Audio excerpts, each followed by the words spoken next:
So today's topic is, what is the best way to lose weight in 2024? Humans have been the same for thousands of years, but next year it's going to be different. A different way to lose weight. Now, this is based on stuff that we are doing at the moment. We're experimenting with about new information that we've recently, in the last couple of months, come across. Also, a really interesting article from our friends at Precision Nutrition as well. James, do you want to share your screen and let's have a look at some scary obesity statistics? I don't always like to scare people to begin with, but I think this is quite interesting. Again, if you are listening in the audio version, we will talk you through it. About the numbers. So, the window. Let me know if you can see it, Josh. I always turned off all the cameras then. Whoops. There we go. Yeah, there we go. Let's start with the ones that we don't normally talk about. Let's talk about Korea and Japan with 3% body fat. Or 3%, not 3% body fat. People who are... So this is people over 15 who have, what was it, a BMI of 30, was it BMI of over 30? So only 3% of people over 15 in Japan and Korea have a BMI over 30, which in this day and age is pretty amazing. So you've got to say, okay, well, what are they doing? Yeah. What are the Japanese and Koreans doing, which we need to study more into?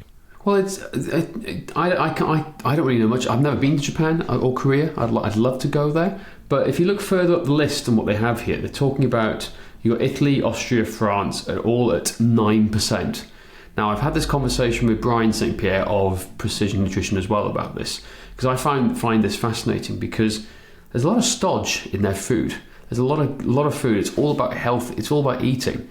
So what we tend to find is that in those countries, it's the quality of the produce that's made that's actually lower in calories from what we've seen. So the same breaded sandwich you get from a Tesco meal deal in the UK, which is about 450 calories on average, the same sort of thing, because the quality of the produce is less. It's about 200 to 300, what we tend to see. Yeah, the nutritional value of what they're eating is much better, generally. Yes. Exactly. So even with all the starch and what they're doing, it's high quality produce. They pride themselves. They live in the Alps. It's what they do. They pride themselves on their food. Now, also, I can say it's for Austria. It's a mountain country, basically. Everyone lives for the mountains, so they're much more active. Their day-to-day activity, not necessarily. I think there's less gym goers. What I mean by that, because they're so active outdoors. They're cycling, they're walking, they're hiking, they're skiing and snowboarding all winter long. So it's the round year stuff that they're doing to help maintain it. So I think that's just something to bear in mind. But then on the flip side, we've got the top end here. We're looking at USA topping the charts at 31%. Congratulations. So that's it here. But UK ain't too far behind the 23%. Yeah, we're not nothing to be proud of either, is there? No, not at all. So with those numbers and with those things in mind, it's like, well, we wanted to share what we're doing now and what we've learned this year to change our approach to fat loss in 2024. So when you guys are clients and coaches... Sorry, James, before we go on to that, I think, maybe share some reasons about why. Why is it important to lose fat? I mean, what are the negative impacts on having excess body fat? Crikey, there we go. Literally straight from the Precision Nutrition article. Decreased mobility, poor emotional health and self-esteem, increased risk of organ failure, poor circulatory health, increased risk of heart disease, increased risk of stress fractures, increased risk of strokes, increased risk of cancers, decreased sexual and reproductive health. There you go. Yeah, exactly. And it is actually, when women are trying to get pregnant, if they are overweight slightly, then it is a good idea. If you are struggling to you're more likely to get pregnant if you lose weight. It's as simple as that, really. Yeah, exactly. So look, I think a lot of people listening into this already know the reasons why people need to lose weight. They need to focus on that. It's a lot of coaches, a lot of trainers. So what is it that we're doing behind the scenes here different in 2024 that we've done in previous years? Well, I think let's just start with the basics. We always go WWS, walk, water, sleep. Are you walking 7,000 steps a day? Are you drinking 7 glasses of water? Are you sleeping 7 hours a night? If you're not doing any of that, that is your number one priority. If you don't hit that, training is irrelevant. nutrition is definitely irrelevant because won't be able to stick to it. So you've got to focus on this area first. Sounds simple, but it's harder than you think, and less and less people we see who have a weight loss problem are achieving those stats. So that's the first thing, right? Second thing is, are they exercising consistently, right? So are they exercising consistently? Can we get 3 to 4, ideally 5 times a week training? Doesn't need to be in the gym, but doing some form of activity for 5 hours a week based on all the research and all the studies. Are we doing that? Now, the thing I think we're changing this year now is adding more weighted walks, right, Josh? Absolutely. So, again, we've done a couple of podcasts on this now. This is something we've come across. Obviously, I've always been a fan of weight vests anyway. We've talked about rucking in an old podcast as well. But the importance of increasing your NEAT, the weight vest to try and help preserve muscle mass. And again, it goes back to diet and calorie deficits. You've got to be in a deficit to lose weight.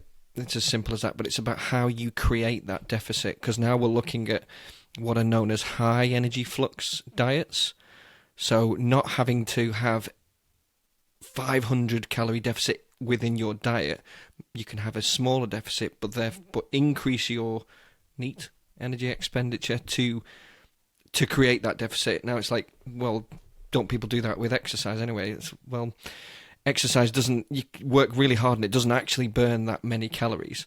You've got to increase your NEAT every single day. You're not putting too much stress on the body in the process. And the old Gravitostat, which is something new. James, do you want to talk a quick little bit about that? That's the whole thing around the weight vest. We'll link to the Gravitostat theory as well going on, but it is linked to into the idea of losing weight. So obviously leptin and ghrelin are the hormone regulators that control appetite. Whether you're hungry, whether you're full, they're the hormones that control that. We all know that. But what they found in recent years is that the Gravitostat, which is found in your bones of your legs, apparently. Again, I need to understand more. I need to find an expert to come and explain this to me in a much simpler terms, I think. But that's also a way to control appetite regulation as well. Now, yeah, it's an independent appetite control from leptin and ghrelin, something else. Exactly. But it is weight activated. And they tried it on mice, they tried it on rats, didn't they? And then they've also tried it on humans in early studies as well, and they've seen positive results from it. Now, from early studies from me, for example, I have lost 6 kilos in about 7 weeks. And that includes me having not training now for a week.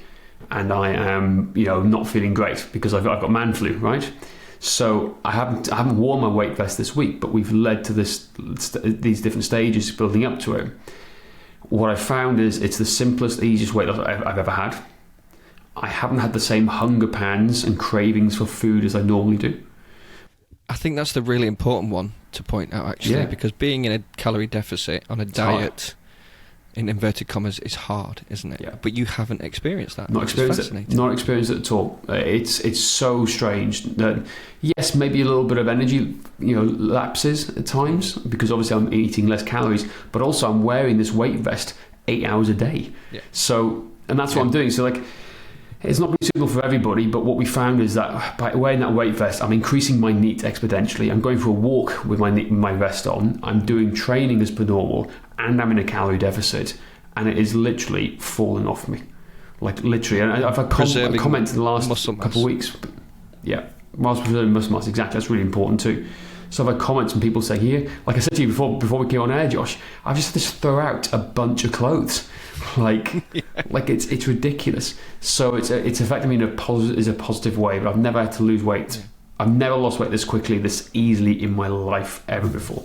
Because the first weight loss plan we put you on, obviously we were doing deficit and cycling between deficit and maintenance, recalculating, etc., but you were also on a ridiculously hard fat loss training plan. Yeah. Which you are not at the moment. You are on a performance plan for the World Cup in February. Exactly, and that's a really good point, actually, because we haven't really found anybody to really maximise this, because it's all about maximum fat loss results in the shortest amount of time, because no one wants to stay in a deficit as long as they want to, right? So we haven't found anybody to go through this protocol at the moment. And again, I'm not training for fat loss, I'm training for performance, which is a very different thing. I'm training, I need to be feeling good, I need to be performing well. If I'm on a fat loss training plan, it sucks. It absolutely sucks. But I'm doing it without it, which is mind-boggling in so many different ways. So yeah, but that just gives you an idea of like, okay, those are the reasons, those are the stats, this is what we're knowing about. But when it comes to the best way to lose weight in 2024, what we're seeing is, yes, WWS, have a training plan in place. I don't think it matters what training plan, just do it consistently 3 to 5 hours a day. Just do a consistent, half-decent training plan. Wear a weight vest for 8+ hours a day. If we're talking about, if you're doing it at a stand, it only works if you're doing a stand-up desk and standing around, right? And it's it's applicable to you. But wearing a weight vest and adding weight each week to that weight vest, starting small and adding weight each week, that adds, your NEAT goes crazy. It's off the charts in terms of that. It controls the hunger pangs, which is really good. And then you throw on top of a nutrition program that puts you in a calorie deficit, and that is the secret to fat loss for us in 2024. You can have a smaller deficit. Exactly, yeah. Depending on what you want to do, but as long as you're in a deficit, that's the most important thing. Yeah, exactly. I think again we will come back to this in the new year, because it's got to be more practical for people, because obviously you work from home. Yeah. You have a home office. You have a stand-up desk. You can wear your weight vest all day. It's not very practical for people working in the office to go. No. One, they probably don't have a stand-up desk. Two, they're definitely not going to go and wear a weight vest. But No. It's like, okay, plan specific walks where you can put a rucksack on with some weight in it, or wear a weight vest, whatever you want to do. Just wear it as much as you can. Yeah. I think is the best advice. Use it as much as possible, and then we are adding weight for every kilo you use. We're adding a kilo in to the weight vest. Again, that's quite extreme, perhaps. The original study that we saw this in, he added a weight every 4 weeks. I think it was. So, but to roughly take him back to his original starting weight is the whole point. Yeah. On that. So there you go. Those are thoughts. There's no, again, you can do tricks to optimize fat loss workout plans. Maybe we'll talk about that in a separate podcast. But from what we're seeing right now is, as long as you're in a calorie deficit and you're following a training plan and being consistent with the diet, that is the most important thing right now. Yeah, exactly. Did you say we're going to link to the was it the PN article in the show notes? Yeah, we'll link to the PN article. The Gravitostat study. Yeah, and the Gravitostat study, so we'll do that happily. Hope you enjoyed this episode. Leave your comments down below. That is it for today. Please don't forget to rate, review and subscribe. And if you want to find out more about our system of training, go to strengthmatters.com/system.